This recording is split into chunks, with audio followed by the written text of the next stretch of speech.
goes. All right. Well, okay, fantastic. Well, hello, everyone. Welcome to another edition of 1+1, your place for inconvenient truth-telling and myth-busting. It's been a while since I've done the program, so I'm very happy to be back, and it's our All Things Canada edition. Who better to do that with than Barry Weisleder, who is one of the leading members of Socialist Action Canada and the NDP Socialist Caucus. And well, let's get into it. First of all, Barry, thank you so much for coming back welcome. to the program. Welcome. It's a real honor to have you. And so Barry, my first question I wanted to ask you is your perspective on the newly chosen leader of the Conservative Party of Canada, Pierre Poliveire. What should frighten the working class of all races and different what should frighten the working class of all races and whatnot about this guy? What exactly is his appeal? What is he running on that should make any lefty or someone who's fed up with the current state of affairs reject this snake oil salesman? And do you think, and then a follow-up question is, do you think he has a chance of beating Justin Trudeau and the Liberal? Why or why not? Well, I'm glad you presented only a cluster of questions. And so let's begin by providing a bit of an overview. Pierre Poliveire, the hard right-wing career politician, captured the federal Conservative Party leadership with almost 71% of the votes that were cast on September 10th, 2022. And what does it mean? It reveals that a significant fraction of the Canadian ruling class wants to pursue an aggressive austerity agenda, albeit under the populist guise of cutting taxes while fanning the flames of bigotry and promoting conspiracy theories. Pierre Poliveire is, well, he was a big promoter of cryptocurrencies until recently, when the market went bust in that particular imaginary commodity.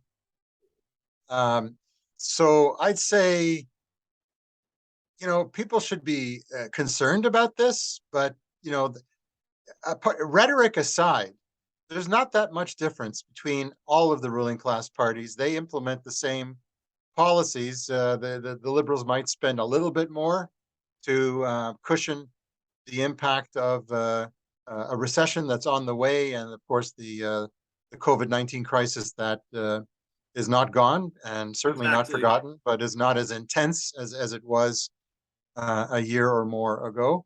Yeah. So should voters, should the working class be worried? Well, the working class should be very worried about capitalism and what it is doing to wages, what it is doing to the living environment, what it is doing to the threat of nuclear war, and the prospects for peace, justice, and the very survival of civilization. That's what people should be worried about. But when the British Tories choose Truss to succeed Boris Johnson, one of the most grotesque right-wing Tories right-wing politicians force-fed on the British public, but she is equally grotesque herself. So yeah, Margaret Thatcher Mark II. Yeah. So what she's selected by Conservative Party voters, and the Conservative Party in Britain is a few tens of thousands. It's a minuscule fraction of the voting public, let alone the general population, which is what 60-70 million. So what this really tells you is the gatekeepers are exercising control. They have a definite agenda in mind. And it's not about saving the world from big oil and gas. It's not about curtailing the risk of nuclear war with Russia. It's not about, dealing with the massive multi-million migration crisis, the threat to agriculture, the growing risk of climate catastrophe. Right now, Atlantic Canada is being whipped by high velocity winds of hurricanes that have been streaming up along the American East Coast through Atlantic Canada, laying waste to South and West Coast Newfoundland. It's really terrible, and we have to understand that these things are the consequence of policy and corporate priorities. So just as Justin Trudeau talks about Canada being less carbon reliant and absolutely reducing, if not eliminating, reliance on fossil fuels by 2050. Poilievre wants to do the same, but and that is build the pipeline through Wet'suwet'en territory, extract more from the earth, market it to Eastern Europe. The NATO's war with Russia over Ukraine is just a convenient opportunity for big oil and gas to pour more of the resources from North America, from fracked gas sources in the United States, and from dirty oil in Alberta and even on the East Coast into Germany, into Eastern Europe. So there's not a whole lot of difference in terms of their policies looking at the big picture. It's just that Pierre Poliveire will more openly advance conspiracy theory. He'll more openly propose, fake currencies, which disappear before your very eyes. He will more advance an anti-immigrant policy. It will be more blatantly racist, sexist, and homophobic. He says he's pro-choice, but he's for a free vote in Parliament on that issue. And if you're pro-choice, then you're not for a free vote. You're for freedom for women to choose. That's pretty much where he stands. Sorry, actually, sorry to interrupt, but briefly, if it's even possible, can you talk about how he's played? In what ways has he played footsie with the social conservatives who would like the Conservative Party to be more socially conservative? I know why he appeals to libertarians and fiscal conservatives, but in what ways has he been playing footsie with social conservatives? Well, recently, a Canadian journalist, criticized the Tories for their soft or pro policies with regard to, anti-choice and with regard to, the convoy. Your readers, your viewers may not be familiar with the fact that there was a reactionary so-called freedom convoy, which is opposed to vaccination, opposed to masking, for so-called freedom of choice, freedom to infect your neighbors and to increase the death rate from deadly COVID. They occupied border points, disrupted cross-border trade, and occupied the whole downtown of the capital, Ottawa. Yeah. So this journalist was critical of that, and then leading members of the Tory caucus, now under Pierre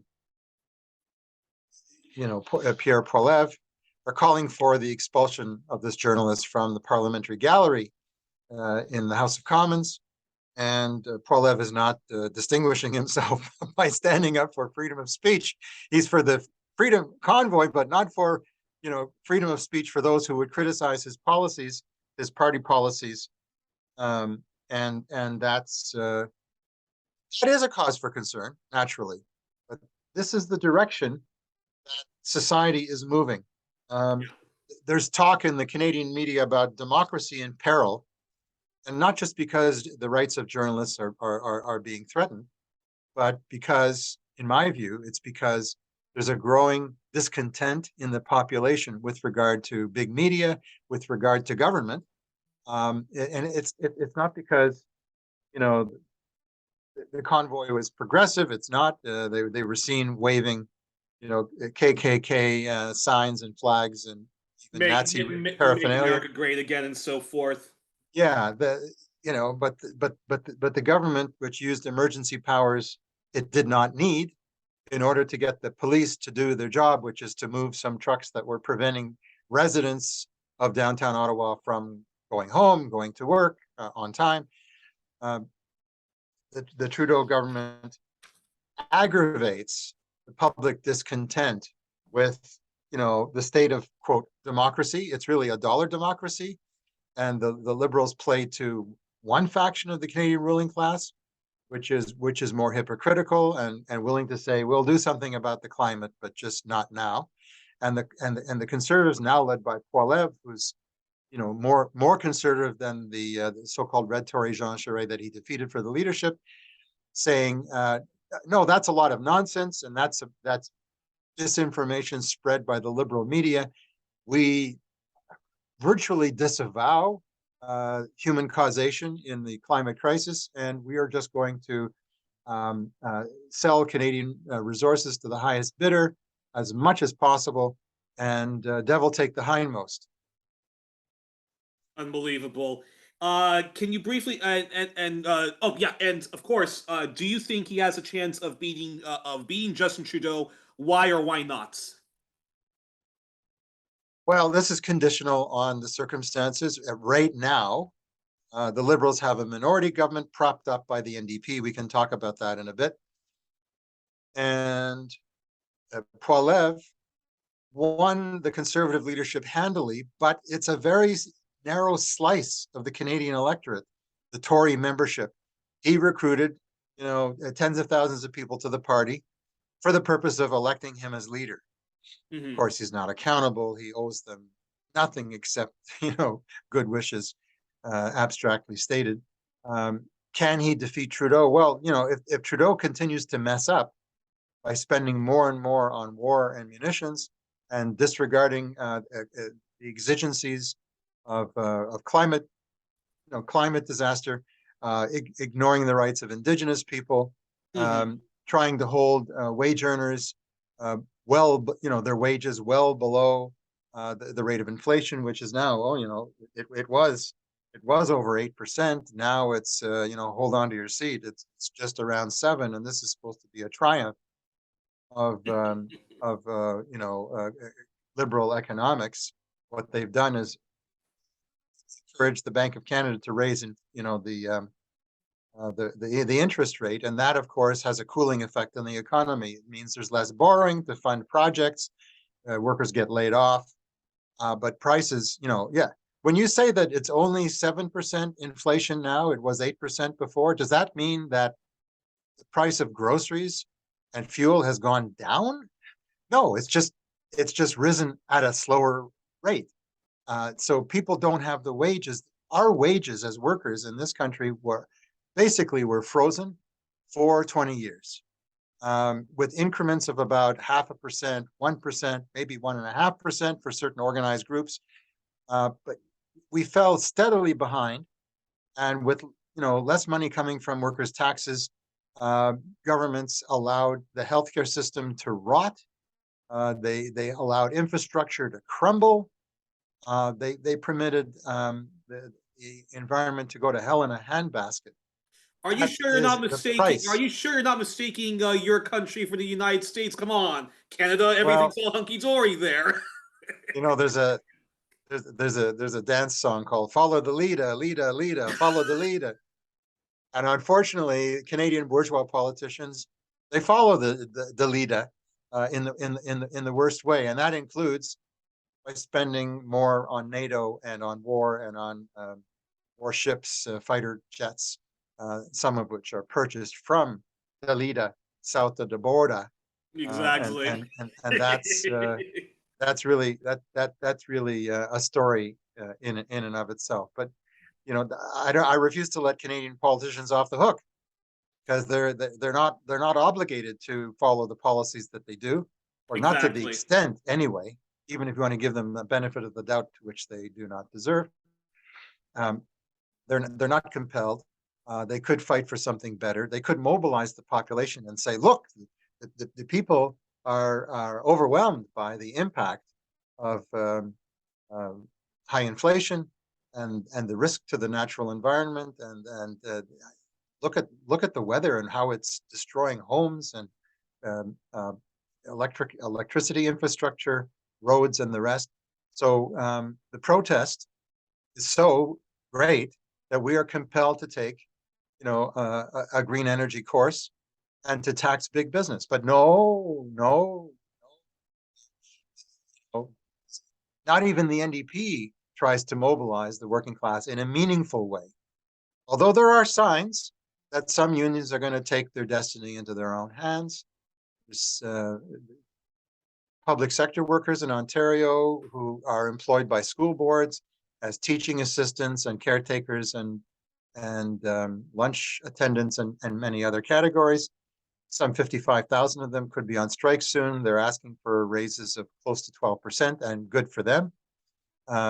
Construction workers in the spring, about 45,000 were on strike across Ontario. They got a wage improvement, not as much as they need to stay above the stagnant wages and hyperinflation of today, but they fought. At least they fought. They didn't roll over the way some unions have done.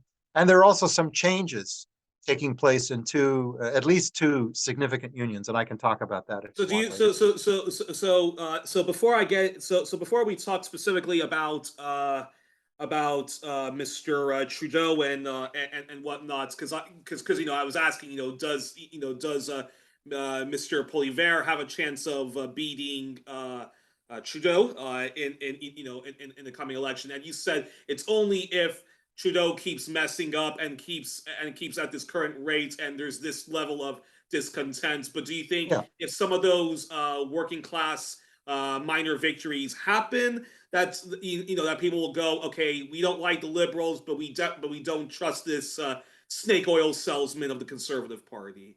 That's exactly right, Youri. With a modicum of leadership, the Canadian working class will fight and will make modest gains, maybe even some breakthroughs in some areas. We're still fighting for some pretty elementary demands, mind you. Card recognition for unionization instead of these, after the fact, union worker captive votes that corporations run in order to keep the union out of the workplace. We need unlimited paid sick leave, so that we don't have another relapse into COVID fatality on a mass scale. There are many things that we're still demanding that should have been achieved some time ago and could have if there had been a higher level of mobilization. Unfortunately, the labor leadership in most of the unions is adept at putting the membership to sleep, and that doesn't give much leverage to the labor movement or to the party affiliated to the labor movement. So the labor leaders put their members to sleep, and the NDP leadership says, well, what can we do? This is what the labor wants, as if what the leaders say is all that is to be said on the subject. And we're still better than the Liberals because we're in it for you in getting pharmacare, possible dental care, and whatnot, right? Well, pharmacare is a distant, it's on the horizon, but it's a receding horizon. Maybe we should talk about the pact. After the election last fall. Well. Actually, let's. We are going to get into NDP politics because of course you are part of the organization that fights to make sure that the NDP is a party for the working class and the marginalized. But I don't want to talk about the pact too much. Although this could. Well, actually, we actually might get into that because it actually is very important in the event that the NDP don't become the big party, federally speaking, unseating the Liberals. But I wanted to ask you this: if these are the final months or a year or two of Justin Trudeau, and in the event that people don't vote NDP as a protest vote, and the Conservatives make a comeback even as a minority government, what'll be Justin Trudeau's legacy to the working class and precarious middle class, which is largely white? And how would you compare Justin Trudeau's legacy to the working class compared to Mackenzie King, Lester Pearson, Pierre Trudeau, his dad, Jean Chrétien, Paul Martin, and that's even just putting aside imperialism and settler colonialism, which are equally important, but we don't have too much time to talk about that. So what would be Justin Trudeau's legacy compared to other Liberal leaders if these are his final days and the NDP doesn't win and the Conservatives have a comeback? The Justin Trudeau legacy and how it's perceived depends on your lens. If you're a liberal policy wonk and promoter of the brand, you would say likely that Justin Trudeau's legacy was, if it comes to pass, the establishment through the confidence and supply agreement with the NDP, the establishment of Dentacare for children under the age of 12 and possibly other layers of the population, subsidized care. It's not integrating it into the healthcare system. It's saying that, here's some money, you can go buy the dental care that you need. If you're a senior, if you're under the age of 12, in between, not so much. That would be one legacy. But that depends on the agreement of the provinces to implement a dental care plan, even if it is segmented in the ways that I just described. So that's an if. As far as pharmacare, that's farther down the road. Even the Dentacare provisions will not come into full operation until pretty much the end of this term, which would be 2025. And the NDP has propped up the Liberals on the promise that they will implement the dental care, subsidized dental care for young people and seniors immediately, and look favorably at implementing childcare provisions, which are still in a checkerboard mess with the provinces, particularly in Ontario, which wants to take the federal money and give incentive to private providers of childcare an opportunity to make even more money using that public money. This is not what was envisioned. Certainly not what Paul Martin talked about before Harper killed the Liberal program. And pharmacare is farther down the track, and proportional representation. Forget about it. The Liberals abandoned that just after the previous election, not the most recent one.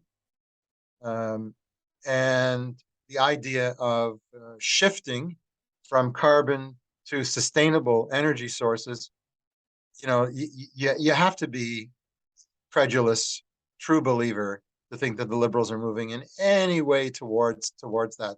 The stuff they're talking about, like carbon capture, actually putting carbon in cement and burying it, as if the tectonics of the world means that that's going to be safe forever, that's never going to be released, and that in any case, sequestering carbon, capturing it and burying it would simply provide a license to companies to continue to produce pollution, carbon energy, spewed into the atmosphere, to say nothing about the war industry. Continue to do that, and they'll say, well, we're at a level, and it could have been more, Junk but science, basically. We've captured it, so that's buried. No worries, and we'll just stay at the same level. But unfortunately, we're getting past the tipping points where you have irreversible climate change, and especially higher and higher temperatures emanating from the tropics. So you asked, what would his legacy be? Well, especially in comparison to Lester Pearson, Mackenzie King, John Chrétien, Lester Pearson and those who followed him immediately, Pierre Trudeau, for example, operated in the post-war boom. They enjoyed a period of low unemployment. There was super inflation in the 80s, but apart from that, it was relatively prosperous times. What we've seen, and what I'd say the real legacy of Trudeau is growing inequality. You know, a smaller proportion of the population now controls more of the wealth of Canada than ever before. Try buying a house, not just in, you know, Vancouver, Toronto, but anywhere in the country, and it's a death sentence. That's a pun, and it's you know, something that most people don't countenance, which is why you've got growing incidents of people who don't even, not related, living in the same apartments or homes, you know, sharing a bathroom, and you know, it's just something that the previous generation or two wouldn't countenance.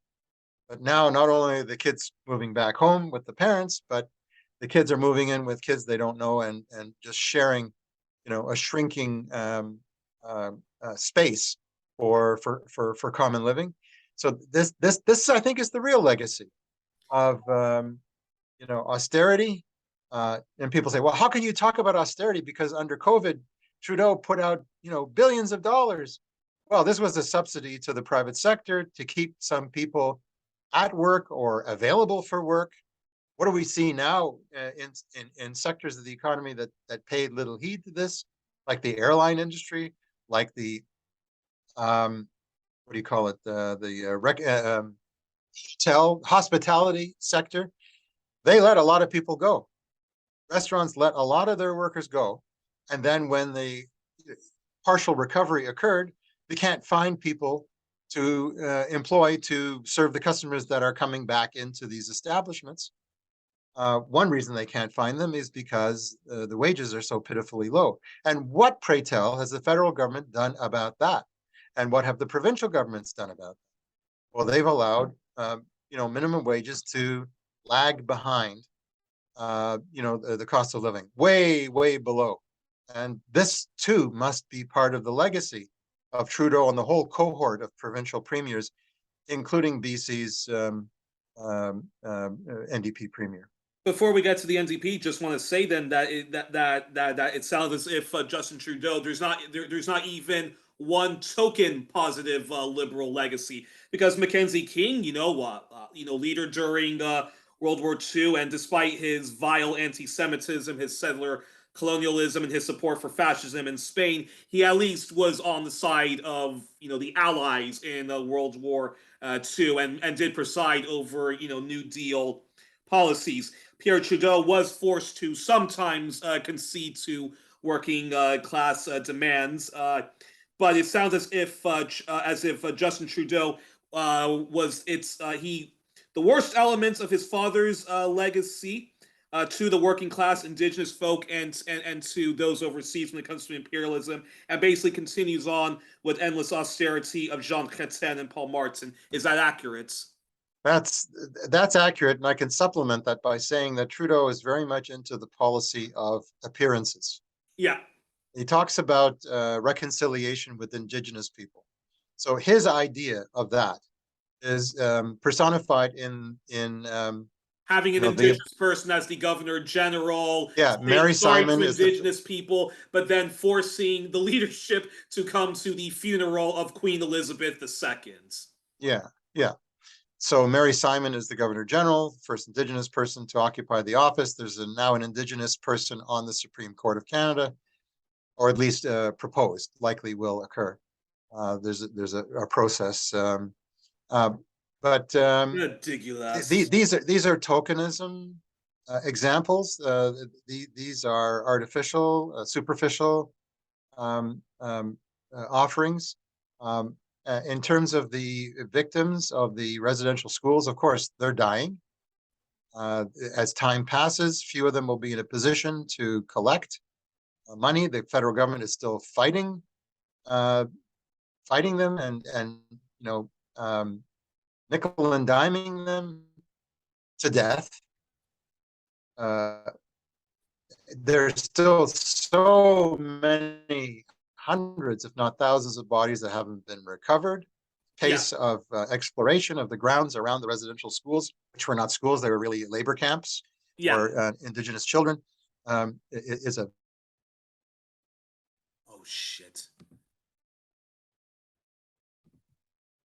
Indigenous communities, some of which have been without it for generations, Yeah. still have boil order in effect in many of these communities. It's a far cry from reconciliation. So that's why socialists say restitution before reconciliation.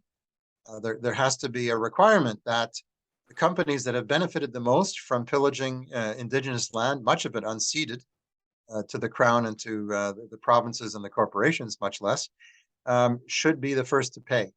Just like the Catholic Church. The Pope came to Canada, spoke in 3 locations, did not, rescind the, what is it called? The principle of discovery, the Yeah. edict of discovery, which said that, European powers can take control of lands where there are heathens, for their own good, of course, the Indigenous. And, the Catholic Church also owes, the Church of England owes a lot of money to the victims, which who knows if they'll ever see much of it. So the and federal government has responsibility for these things. that's a perfect segue. Is it Bruce Horgan or John Horgan? John Horgan is the premier Okay. of British Columbia, the NDP premier, and he's stepping down, by the way. Yes. So I want you to talk about what is his legacy, the good, the good and the ugly, and and who is the NDP leadership candidate that Socialist Action Canada and the NDP Socialist Caucus is getting behind. I'm very curious in this South Asian woman who's been a long time climate activist. I believe she was even associated or part of the LEAP organization. Can you talk about her and her leadership bid? Is the NDP Socialist Caucus, Socialist Action Canada, getting behind her? So talk about Horgan's legacy first, and then talk about if this is the one that I want to get to Anjali Padarai as soon as I can, but John Horgan's legacy is on the positive side. If I have to really look under the microscope, some things were done for tenants to hold down the rate of rent increase.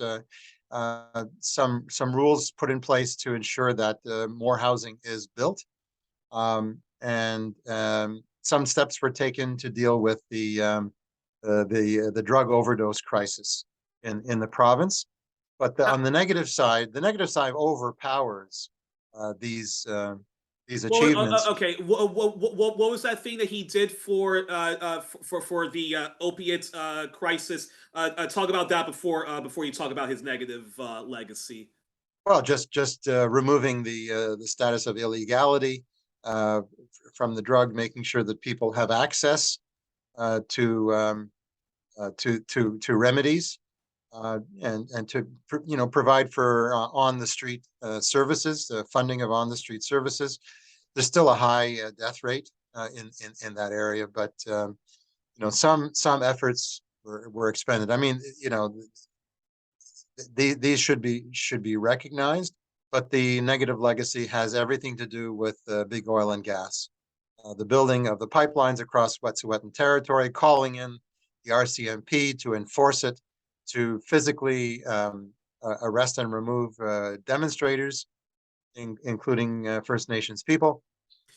Because this is not just an assault on Indigenous people, which that alone should make people pissed off and angry. But this is an assault on all of humanity, because just like when the climate scientist James Hansen said that if Obama approves the Keystone XL pipeline, it might as well be game over for the environment anytime a pipeline gets built. I don't care how much regulation is involved and whether it's done through fracking or whether it's done through a safe way, but that is game over for existence as we know it, right?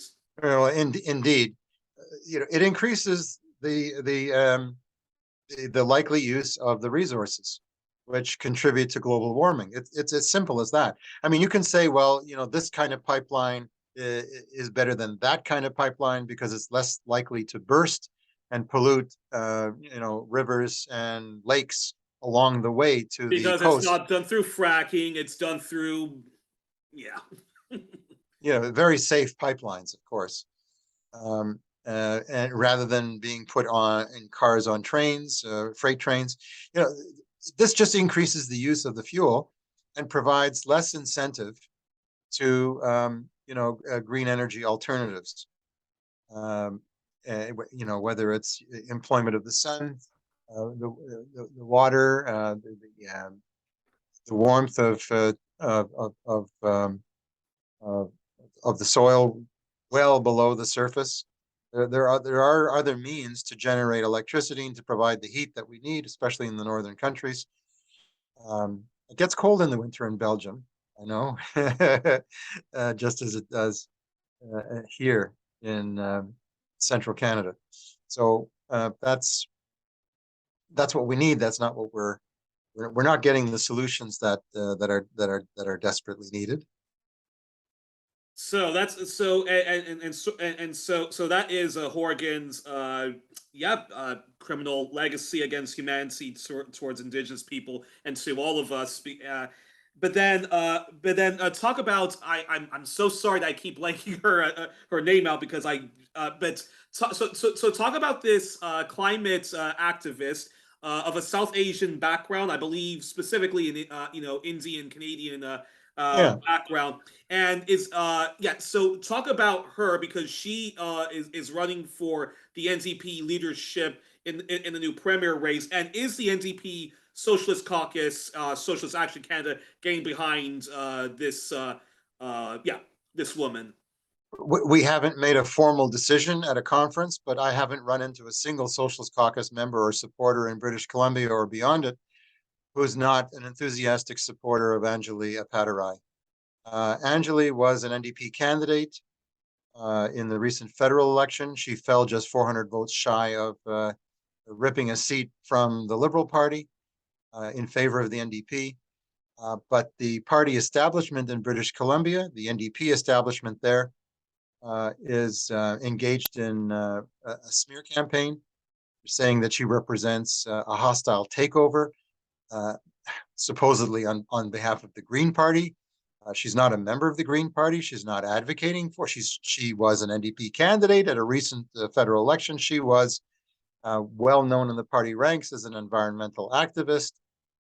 She's a person of color, with a background of immigration, and in order to run for the leadership, it's necessary, according to the rules established by the party establishment, it's necessary to put $50,000 on the table, and that's just to qualify. You have to raise the rest of the money you'll need to campaign. The deadline for membership acquisition is passed. She brought 10,000 people into the party. Dave Eby, who is the he's a cabinet minister, and he was touted to be a surefire winner of the NDP leadership in British Columbia, and therefore automatically become the premier of the province. He brought in 6,000 people. She brought in 10,000 people. You can see why tongues are wagging and why the right wing is sweating, because she proved to be, a viable candidate with mass appeal, charismatic, and leftist. I wouldn't say that she's a revolutionary Marxist. Certainly, she is a left social democrat, and she favors policies that would do a significant about turn on the climate policies of the BC government. And that would be ending the pipelines and adhering to full consultation and reconciliation with Indigenous people. So a quick follow up to that before we talk about Winnipeg is so she brought in she brought in new members and got all the money she needed to do this leadership race to register. Yeah. And sounds to me as if she got way more. She has even way more support than the Horgan lackey, but the NDP leadership is going to go for the Lorgan for the Horgan, the Horgan lackey over her. Yeah, and it's worse than that, actually. There's a rumor that she has violated some obscure rules and may be disqualified as a candidate. This would disenfranchise the thousands of people who joined the party to support her and to push the NDP to the left, to change the policy of the party and the government, for that matter, to show that the NDP can be on the side of the working class, on the side of tenants and seniors and students who have unbelievable debts, on the side of Indigenous people, on the side of the environment, the fate of the world. If she's disqualified, there will be a huge outcry. You know that there's a leadership campaign underway now in Ontario, and similar rules are in place. You have to run for leader of the Ontario New Democratic Party, which is the official opposition in the Ontario legislature. It's the second party. Important to know that not the Liberals, the NDP. Yeah, that's right. And this is the 2 elections in a row. That is the result, and that's because of the vagaries of the first past the post electoral system. The Liberals actually got a tiny percentage more votes than the NDP did, but far fewer seats because their vote was not concentrated in the way that the NDP vote is around the working class, industries, and government workers. So, the NDP requires, in order to run for leader, because Andrea Horwath has, thank goodness, stepped aside after 13 fruitless years and diminishing results in the last election, the June 2nd provincial election. You have to put $55,000 on the table just to qualify, as well as have nominators in every part of the province, gender balanced, and certain other categories have to be satisfied. I'm not so strongly opposed to that aspect of it, but frankly, I think that the voter should be able to make a decision. You say, look, if you needed to have 100 nominators and they're all of one particular gender or color or residence in the province, well, take that into consideration.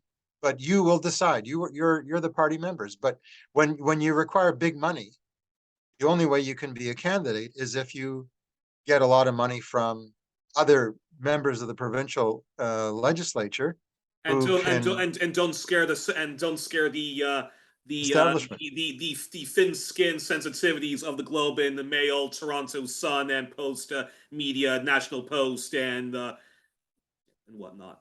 Yeah, and of course you'd have to please at least a major portion of the labor bureaucracy. The unions are affiliated to the NDP. I think that's a good thing. It often produces more conservative results in policy, but you can't get around the problem that we need a revolution in the labor ranks as well as in the NDP ranks. We need it in both if we're going to save the world, if we're going to transform society to be a democratic, cooperative commonwealth. So I think it's good that Barry, the unions it sounds like the NDP Socialist Caucus and Socialist Action Canada has to start mobilizing its membership and so forth, and hopefully get this woman to become premier of British Columbia. Yeah, I wish Angeli the very best, and we hope to have her on a webcast before long. And I hope that the rules are changed, but they'll probably be changed by a different leadership of the NDP. We're not poised to seize control of this mass party. The Socialist Caucus is the leading force in one section of the NDP in Canada, and that's the provincial section in New Brunswick. But everywhere else, we have unofficial status as a caucus of radicals in the party, but we have many delegates at conventions, provincial and federal, and we continue to fight for socialist policies, which are more relevant than ever. And that's also what we're doing in the unions. I can talk about that when you're ready. Well, that's what the organization that's what WHAM is all about. Whamming it to the bosses. That's right. Before we run out of time, because it's 10:52 here, I have to ask you then this question before we talk about Jagmeet Singh and whether and whether his future is still sustainable. I hope not, but anywho, who is? But before I ask about that, who is the NDP Socialist Caucus and Socialist Action Canada getting behind in the mayoral race in Winnipeg? I tried to look up the names of all of the candidates, and this is strange because all of the candidates, none of them say specifically what party they're from. If they're representing the Liberals, if they're representing the NDP, if they're representing the Conservatives, People's Party, Green Party, and whatnot. So who is the NDP Socialist Caucus, Socialist Action Canada getting behind in the mayoral race, even if it's not somebody of your of your body, the NDP Socialist Caucus, Socialist Action Canada, and your thoughts on Glenn Murray, who's trying to make a comeback in Winnipeg politics, former Liberal. He was a Green, but I believe he's now running as in independent. Yeah, well, it's definitely not Glenn Murray or any of the above. I don't have the list of candidates for mayor of Winnipeg or even the entire list of the candidates for mayor of Toronto. But in Toronto, Socialist Action is a founding part of the Municipal Socialist Alliance, and we're running 10 candidates for city councils across Ontario. For mayor of Guelph, might be interested to know, for 2 council seats in Mississauga, which is to the west of Toronto, for 5 council seats and 1 school board seat in Toronto, and for a school board seat in Ottawa Carleton District, Zone 12.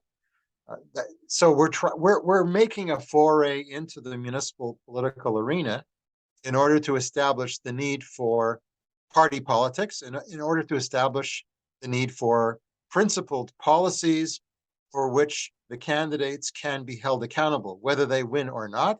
We're making the argument for building a movement instead of clearing encampments from the parks. We need to build housing. We need to provide a viable and acceptable alternative to people who are houseless. So I don't have a candidate for you in Winnipeg. It's certainly not going to be Murray. He's a liberal, a Green. I mean, whatever, anything but the NDP, and doesn't deserve the support of working people at all. How come? And how come? What has been his track record in Winnipeg politics? Because this is not his first time actually being a big.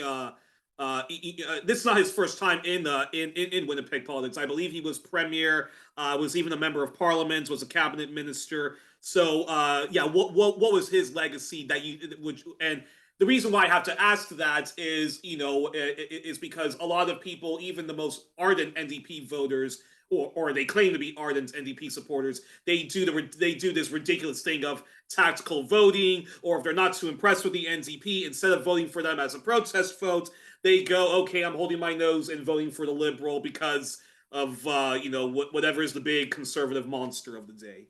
Well, as a famous socialist leader in the United States who ran 4 times for president, including during World War I, famously said, Eugene Debs, yes. Eugene Debs, leader of the railway workers and then of the Socialist Party. He said, it's better to vote for what you want and not get it than to vote for what you don't want and get it. So we're fundamentally opposed to lesser evil politics. That is, choosing which of your enemies you think will do you the least harm, because it misunderstands something really basic about politics and class. The winning politicians will carry out the policy of the ruling class, regardless what they promise at election time. And so it depends entirely what they do in office depends entirely on the class struggle. If you have an active labor movement and social justice movement fighting the good fight on a variety of issues and establishing the momentum that is needed for change behind progressive forces that are the overwhelming majority of society, then you're going to push the ruling class and its lesser evil politics, you're just going to let the rulers have their way with a minimum of interference by the masses, and that is the problem. In terms of Glenn Murray, I didn't come to this interview knowing that I would be asked this question. I'm not familiar with his background as a politician, but I can say that there's homelessness, there is Indigenous people oppression in Manitoba, and the the up Main Street in Winnipeg. I lived in Winnipeg for a couple of years, so I have a cursory knowledge, dated. I can't give you chapter and verse on Murray, but all of the problems that are inherent in Canadian capitalism, late capitalism, war-racked, environmentally challenged, late capitalism, he is a partner in that. He does get no reprieve from the socialists in that respect. So what we need is to put an end to this lie that is told as well by NDP officials, many of them, that city politics are neutral, they are non-partisan, they're so close to the people that they shouldn't be tarnished by party politics. What you have at the city hall level is, an administration which is entrenched, which plays by the capitalist rules, which obeys big money, and the politicians who are reform-minded, it's like trying to herd cats. They're undisciplined. Some are, interested in the politics of personality above all else. They lose the policies for the imagery. We need to replace that crap, if you'll excuse the expression, with disciplined, accountable, a transparent politics in the interest of the working class, a workers' agenda, which means, among other things, free public transit, housing, cutting the police budget, big business, fixing the schools that need to be repaired, the roads, the parks, the recreation centers. All of these are lacking. And they've been lacking, especially in the last 20 years, because certain city hall politicians have been saying the increase in the rate of taxation will be no greater than the rate of inflation. Well, up until a year or so ago, the rate of inflation was below 2%. And with lower, revenues coming from property tax, a number of services were left wanting. They decayed. They almost to the point of disintegration, except for, can you guess? Police. Police. Police. Except for corporate profits, right? Well, corporate profits is what drives the agenda, but what part of the city budget suffered and what part didn't? And the part that didn't suffer is the police. They continue to get the latest equipment to spy on the population, to bully the population, to kill population, especially certain minority communities are most vulnerable to that. But then, but actually, continue with what you were saying. We need party politics, and I know people will say, "Well, parties manipulate." Yeah, but the ruling class manipulates. A bunch of city politicians who claim to be for reform, who you cannot coordinate to counter, decades and generations of pro-business bias in the workings of City Hall, much less the province and the federal government. That's why there are parties at the other levels. That's why we need coordinated action on a principled basis. And so the Municipal Socialist Alliance is an example of that. And we're running 10 candidates. There are hundreds of positions that will be elected on October 24th across Ontario. So we don't represent a solution quite yet, but we're building a movement. And we're not alone. In Vancouver, there is the Vote Socialist campaign, which is running 3 candidates, one for council, one for school board, and one for the parks board. And again, this is the music of the future. We're showing what can be done. And there are political parties in Vancouver and Edmonton and Winnipeg and some other in Montreal but these parties don't correspond to the federal or provincial parties. They're opportunistic agglomerations of political, wannabe politicians who will say whatever they think the market will bear, but are not accountable to anyone for it. So we need parties that are programmatically based. We want the NDP to run at the municipal level, and if it doesn't, we will. Final question. We're going a bit over time, so this is my final question. You can be however long or brief as you want about it. Then is, this interview, in my interview with Tyler Shipley and Eve Engler, I'm already writing the obituaries of Justin Trudeau and wondering, are we going to have a conservative comeback? Is Pierre Poliveire going to, going to displace, the bimbo? But then, if but then what about Jagmeet Singh though? Are these also his final days? And if so, and if the NDP, and if so, do you think that the NDP still has a chance of replacing him with somebody like Matthew Green or Leah Gazan, Nikki Ashton, or maybe not her as leader, but maybe her in these special cabinets with somebody who is going to be part of the people power movement that the Socialist Action Canada and NDP Socialist Caucus is? Because I do not see Jagmeet's I do not see the Canadian public at large, if the choice is between a Trudeau and the Pierre Poliveire and the Jagmeet Singh. I see people making the same mistake, even though I don't like Jagmeet Singh, of either abstaining, tactically voting for Liberal, and then eventually the Conservatives getting back in. So it's now or never for the NDP and its members to stop with the diet Liberals and actually have a true socialist reformist who is also anti-imperialist abroad, I would hope, for the most part. I want to uncharacteristically give Jagmeet Singh some credit for presenting recently a more progressive policy on Palestine.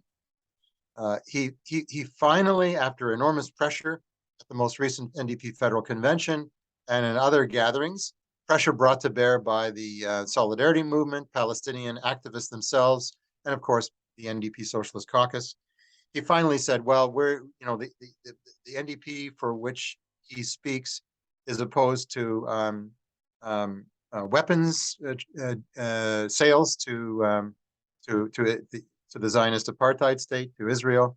He's opposed to trade with commercial enterprises that are on the occupied territories of the West Bank, particularly." Although the NDP is still a member of CIJA, the Canadian Israel Interparliamentary. Yeah, I was just coming to that. We both read. Eve Engler does a wonderful expose of the contradictions. But hear this: although the NDP spoke out against the murder of that Palestinian journalist who worked for Al Jazeera and many other fine points, that statement did not go to the entire NDP membership. That statement went to the solidarity groups that were demanding it, but it was not broadcast widely. So can't even get full credit for a bit of a turn on Palestine policy. But generally speaking, the NDP continues to slavishly support the existing Zionist state. It doesn't call for a democratic secular Palestine, the return of all the refugees, one person, one vote. Certainly not against NATO, and certainly is for the pivot to Asia as well. That's right. And the NDP urges even more money to Ukraine, which is basically waging the U.S. led war against Russia. The Russian leadership is horrible too. There's no justification for the Russian invasion across, Ukraine beyond the Donbass, which had been under 8 years of bombardment by Kyiv.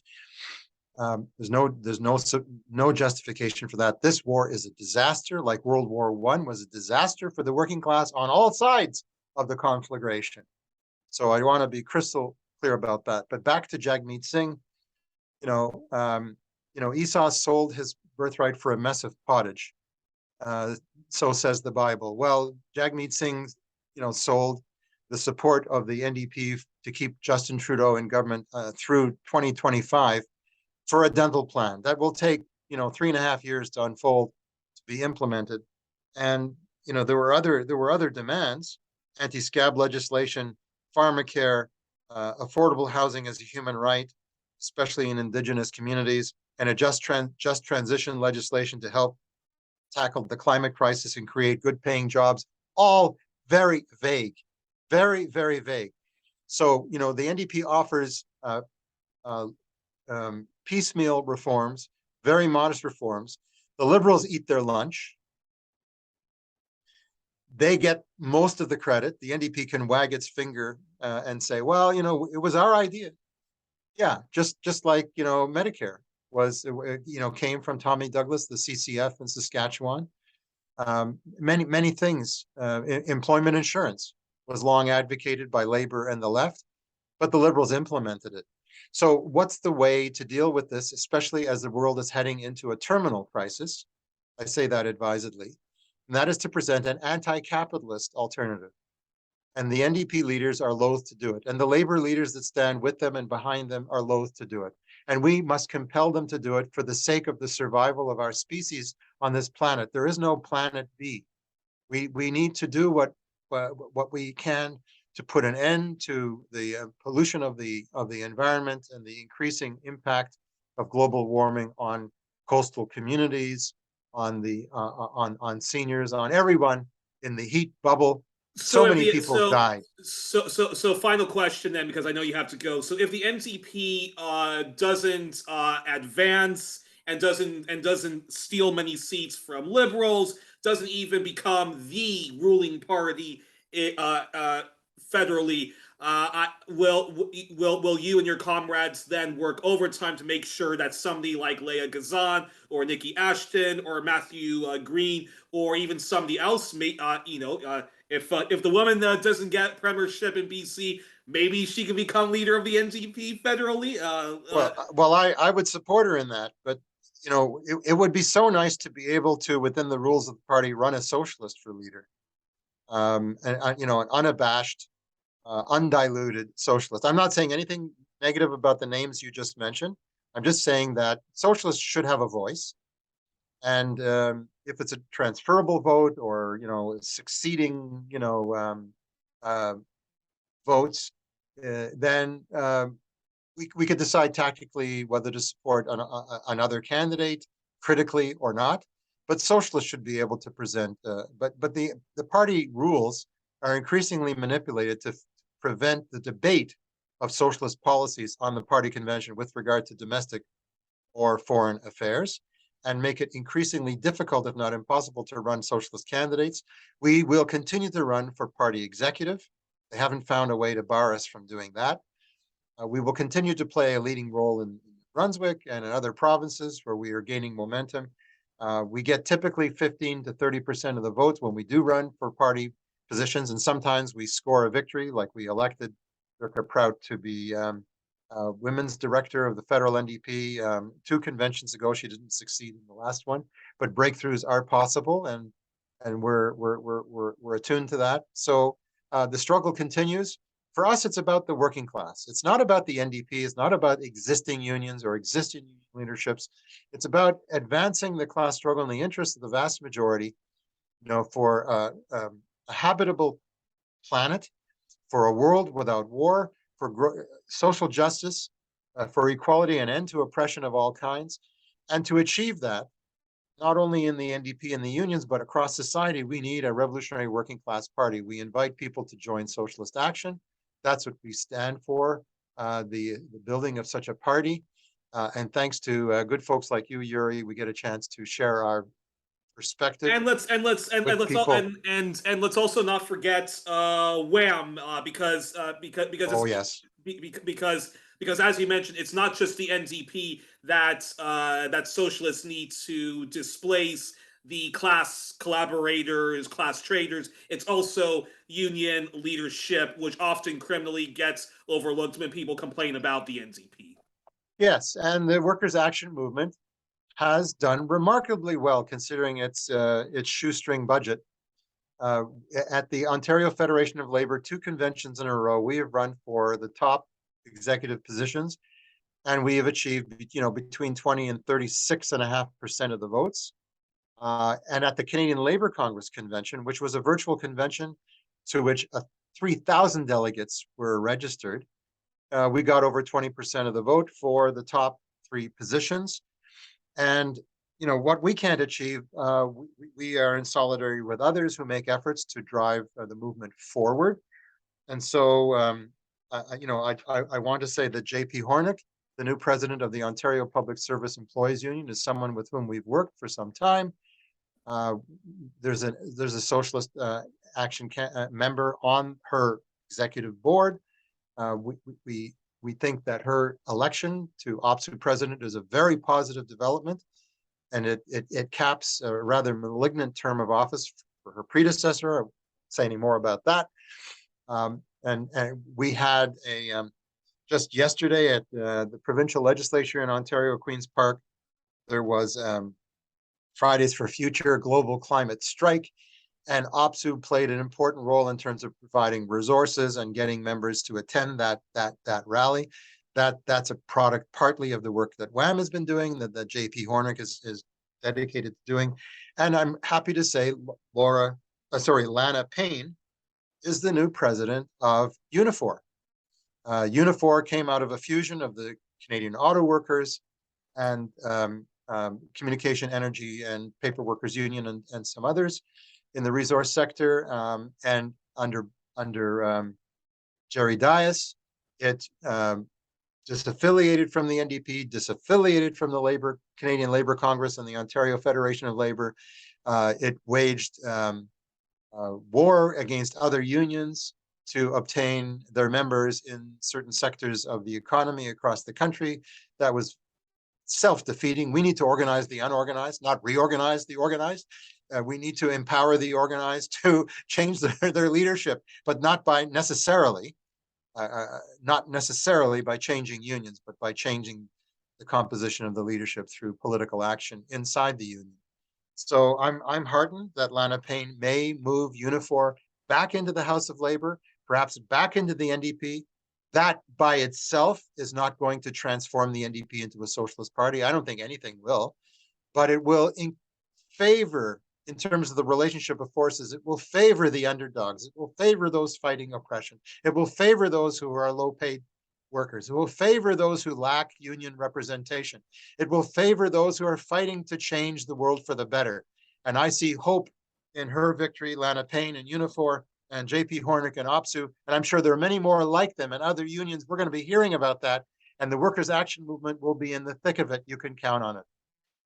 Freedom is a constant struggle. Well, on that note, because I've kept you way past what was the agreed time, we were joined on this edition of 1+1 with Barry Weisleder, one of the leaders of the NDP Socialist Caucus and Socialist Action Canada, and a member of that organization, WAM. And I'm going to make sure to link to all of those places so that hopefully people. So that get in touch. Yeah, exactly. And if you are Canadian or if you are somebody living in Canada and wants to get involved in People Power movement, you can join those groups. Well, Barry, I hope we're going to end this interview, but just before I let you go, also, I'm looking forward to having you back on in the future because I wanted to talk to you. I've been wanting to talk to lots of people about the topic of education, but we're going to save that for another time. But you keep doing the incredible work you're doing. You give all my best to the family at Socialist Action Canada and the NDP Socialist Caucus, especially Daniel Terade. And there are 2 members of your movement that I want to interview, but we're going to discuss that off the air. Until then, folks, thank you for joining us, and best of luck to everything.